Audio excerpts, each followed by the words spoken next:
नमस्कार प्यारे साथियों, स्वागत है आप लोगों का हमारे चैनल पे। आज हम देखने जा रहे हैं बिहार बोर्ड के कक्षा 10th की ये राजनीतिक शास्त्र का पहला चैप्टर है, ठीक है ना। तो इसमें हम बात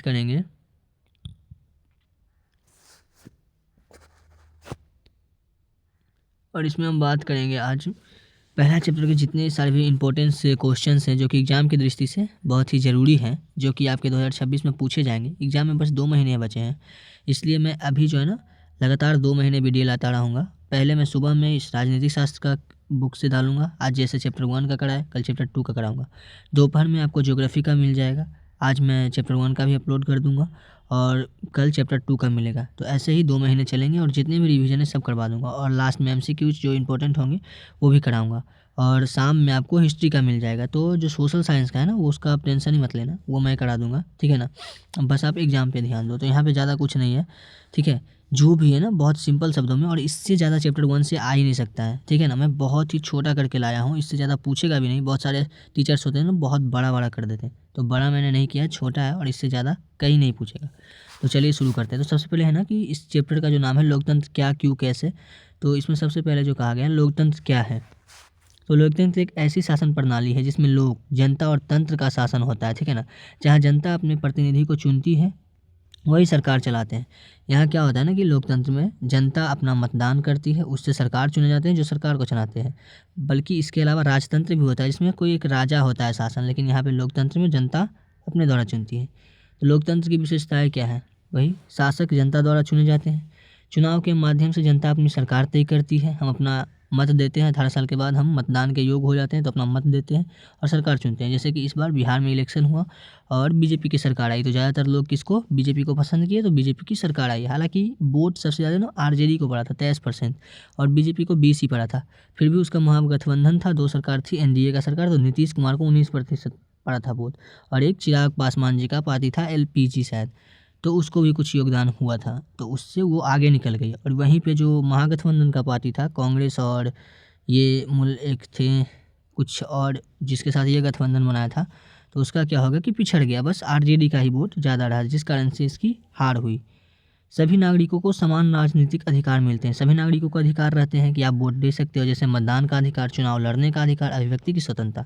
यहाँ पे एक चीज़ गौर करने की बात है कि हमारे पास जो है चुनाव लड़ने का भी अधिकार है ना, कि जिसके तहत हम चुनाव लड़ सकते हैं। अगर मेरे पास योग्यता है, अगर मुझे सरकार पसंद नहीं है, तो हम कुछ बदलाव लाना चाहते हैं जिससे जनता को हम प्रभावित करेंगे, अगर वो हमें चुनती है तो फिर हम चुनाव लड़ सकते हैं। कानून का शासन रहेगा। यहाँ पे क्या होता है ना कि कानून का शासन है, कोई अगर मुझे मेरे साथ गलत कर रहा है तो हम कानूनी कार्रवाई उस पर किया जा सकता है। पर अभी तो कानून बिकी हुई है, पता नहीं किसी की नहीं। जन उत्तरदायित्व, यहाँ पे क्या करें, सरकार जनता के प्रति जिम्मेदार होती है। गलत कार्य पर जनता अगले चुनाव में सरकार को बदल सकती है। हाँ, सबसे बड़ा अधिकार मेरे पास ये है कि अगर मुझे लग रहा है कि मेरे साथ गलत हो रहा है तो हम अपने एक मतदान से मैं सरकार को बदल सकते हैं, ठीक है ना। स्वतंत्रता, एक स्वतंत्र एवं निष्पक्ष चुनाव क्या है, ठीक है ना। चुनाव आयोग चुनाव को निष्पक्ष तरीके से कराने के लिए जिम्मेवार है। पर इसमें तो इस बार जो इलेक्शन हुआ है केंद्र में और राज्य में, दोनों में चुनाव आयोग पर आरोप लगता रहा है। तो आप लोगों को अगर पता होगा तो पता होगा, बाकी तो पता नहीं। बाकी चुनाव आयोग का काम क्या है, वो चुनाव को निष्पक्ष तरीके से कराए।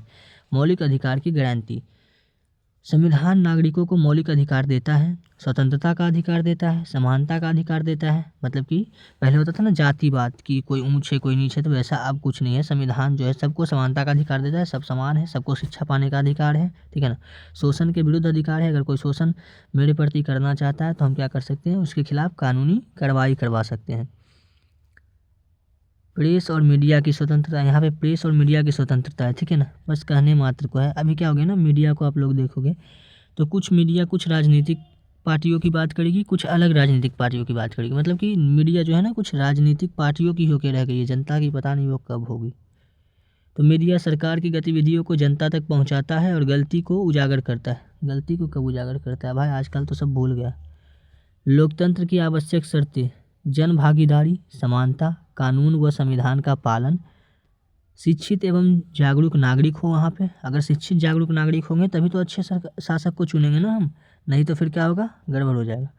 स्वतंत्र न्यायपालिका हो, न्यायपालिका जो हो स्वतंत्र हो, जो कि सही गलत को देख के निर्णय करे, यानी कि सही को ही गलत करार दे, गलत को सही पैसा पे कुछ भी करा रहा है इंसान आजकल। राजनीतिक संगठन का बहुलवाद, मल्टी पार्टी सिस्टम, ठीक है ना।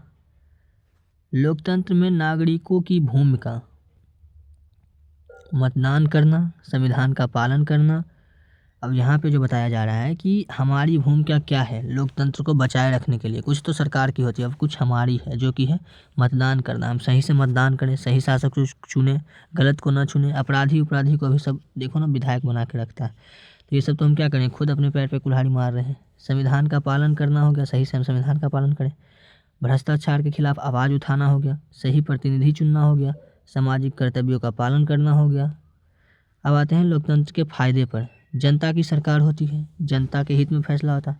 अगर देखो मुझे वो सरकार पसंद है, अगर मुझे पता है कि वो मेरी बात रखेगी, तभी तो हम उसे चुनते हैं ना। तो क्या होगी, जनता के हित में फैसले लेगी सरकार।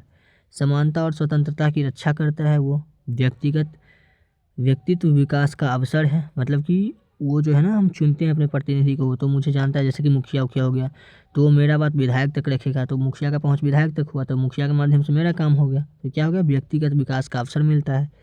उत्तरदायी और पारदर्शी शासन होता है, सब चीज़ स्पष्ट होता है कि क्या हो रहा है। लोकतंत्र की कमजोरियाँ क्या, निर्णय लेने में समय लगती है। जैसे कि मान लो बच्चे, अब बिहार के ही इलेक्शन में देखो 243 सीट है, तो अब बिहार में कुछ होने जा रहा है, तो वहाँ पे क्या होगा, 243 लोग वहाँ पे अपना अपना विचार रखेंगे, उनमें से एक विचार उत्पन्न होगा, उससे क्या होगा, कोई निर्णय होगा। तो निर्णय में क्या होगी, समस्या होगी, ठीक है ना, समय लग जाएगा। नेताओं द्वारा धोखा, भ्रांत प्रचार। आजकल के नेता क्या करते हैं ना, बहुत सारे धोखा करते हैं, जैसे जात पात का प्रदर्शन या फिर धर्म जाति के नाम पे लड़ा देना। तो ये सब क्या हो गया, भ्रांति फैलाना हो गया। झूठ मूठ का वोट लेने के लिए लोगों में भ्रष्टाचार फैला देते हैं, मारपीट फैला देते हैं, है ना।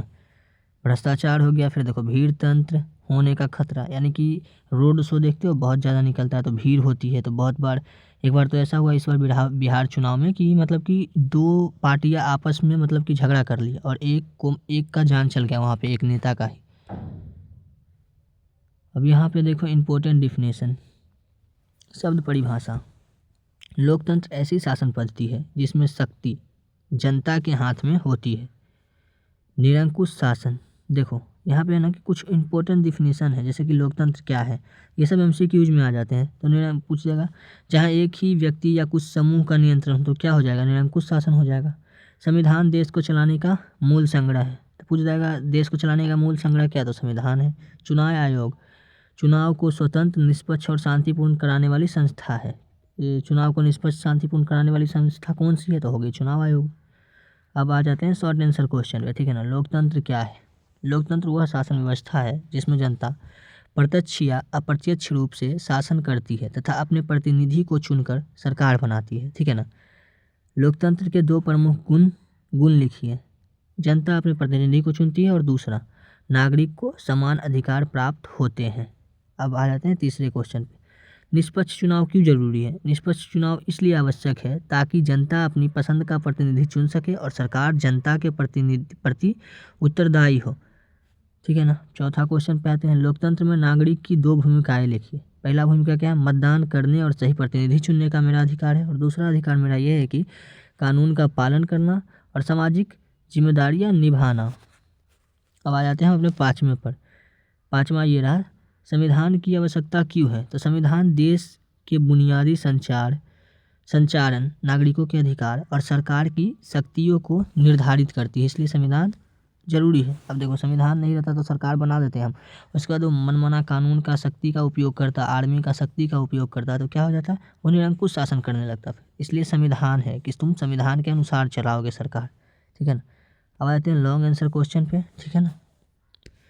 तो लॉन्ग आंसर हमारा क्या कर रहा है, पहला कि लोकतंत्र की मुख्य विशेषता को विस्तार से समझाइए। अब देखो यहाँ पे अपना विशेषता लिखना है, ये तो आप लोग बता ही दोगे, फिर भी मैं यहाँ पे फिर से बता देता हूँ एक बार, ठीक है ना। तो सबसे पहला क्या है, जनप्रतिनिधि, जनता चुनाव के द्वारा प्रतिनिधि को चुनती है, सबसे पहला तो यही हो गया। दूसरा, समानता, इसलिए चुनती है हम, देखो अगर प्रत्येक जनप्रतिनिधि को अधिकार दिया गया है कि तुम सरकार को चुनो, क्यों, ताकि वो मेरे साथ समानता का, सबसे पहले कोई क्या चाहेगा, अपना इज्जत चाहेगा कि भाई मुझे इज्जत दो, मुझे वो चीज़ें दो जिससे कि मैं अपनी बातें रख पाऊँ। तो सबसे पहले क्या हो गया, समानता, सभी नागरिकों को कानून की नज़र में समान होते हैं ताकि वो अपने बातों को रख सके। फिर हो गया मौलिक अधिकार, संविधान नागरिकों को स्वतंत्रता, समानता, शिक्षा आदि का अधिकार देती है, क्योंकि अगर ये नहीं होगा तो फिर लोग समझेंगे कैसे कि मुझे ज़रूरत किस चीज़ की है। उन्हें कुछ और चाहिए, वो मांग लेंगे कुछ और। शिक्षा ही नहीं रहेगा तो उन्हें गुमराह किया जाएगा। इसलिए क्या बोल रहा है कि संविधान सबको पहले शिक्षित होने का अधिकार देती है, और वो भी स्वतंत्र से कि तुम्हें क्या पढ़ना है, क्या चुनना है।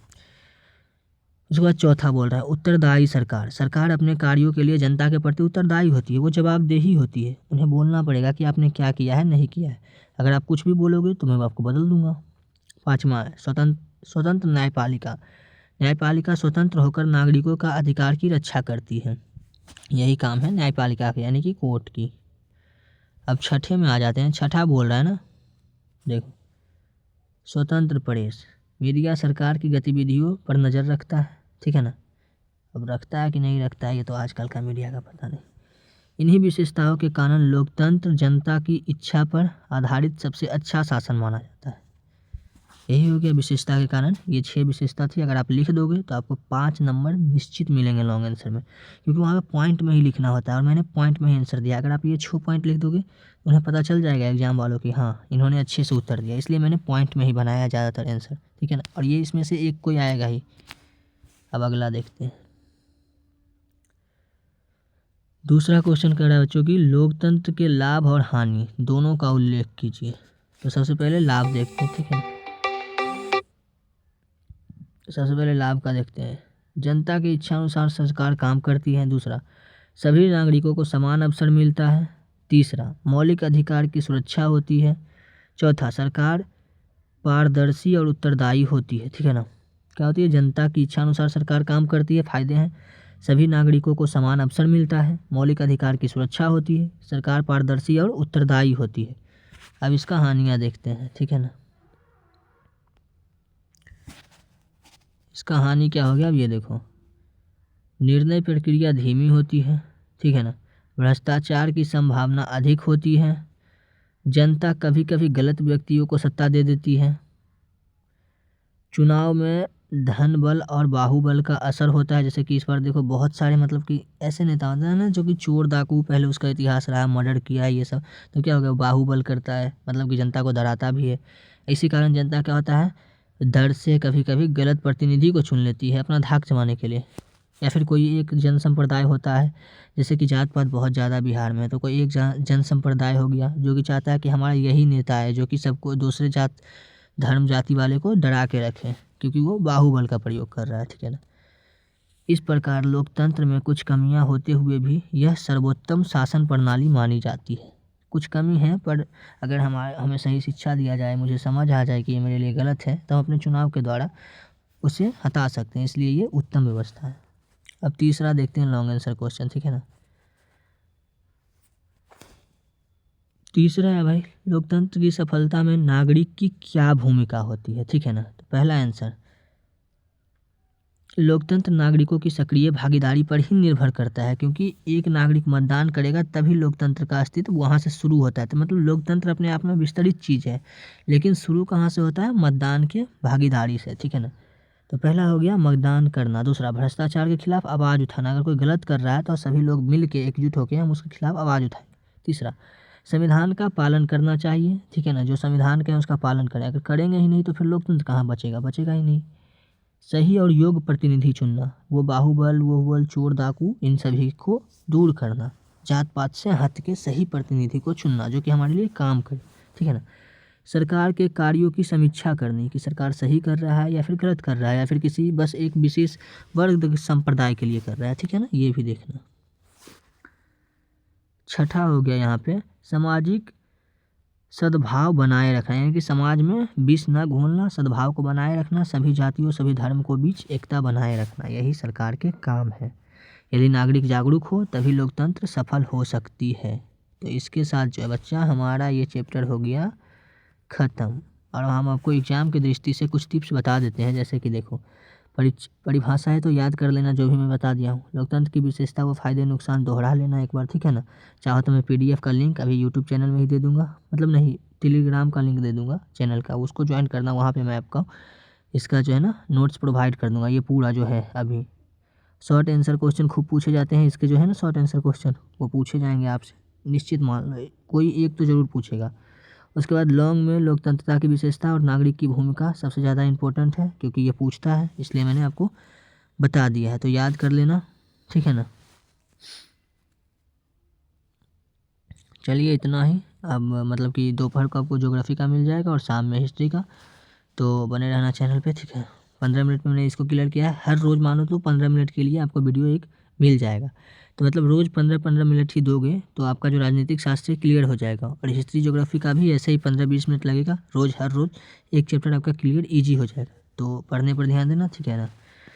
गुड लक, एग्ज़ाम अच्छे से दो।